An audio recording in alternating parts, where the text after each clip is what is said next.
don't think he did his best game. Dyson Idah, you would imagine, probably plays through the middle. I think James Forrest is, again, for the second out of the last 3 seasons, is going to play a really prominent role in the run-in for Celtic, because I just think he's been over the course before.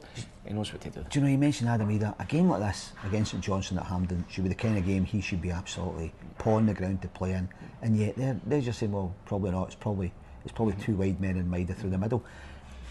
The disappointment for the amount of money Celtic have paid in Adam Idah is palpable, isn't it? Yeah, I mean, I'm probably kind of quite torn on this, and I think any number 9, especially, you know, a guy who paid that money, you want a run of games. I don't think he's ever really had a run of games, but then you also need to see when you get your chances, like against Kilmarnock, you need to take it. You know, and he did just after Kyogo left, come into the team, scored the 2 goals at Villa. He scored 3 or 4 goals in a few games, and you think at that stage, then maybe dropped off a wee bit. Maida goes through the middle, doesn't miss a beat.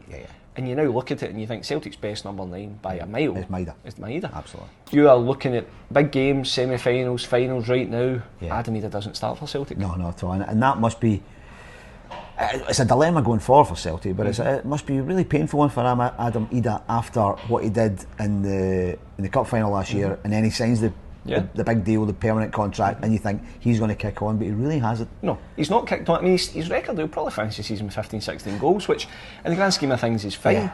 I just don't feel he's ever really established himself in the team. Can you, okay, Celtic have a lot of money kicking about, but can you keep a £9 million or whatever it was striker on the bench for most of the season, or do you have to cut your losses and move on? No, because I do think Celtic overpaid for him, but see, if you want to get that sort of profile, an international striker from the English Championship who's been up here and done quite well, you're probably paying £5 or £6 million. So I think Celtic are just going to, you know, I'm not convinced. It wouldn't surprise me if Celtic brought in almost like a project number 9 in the summer.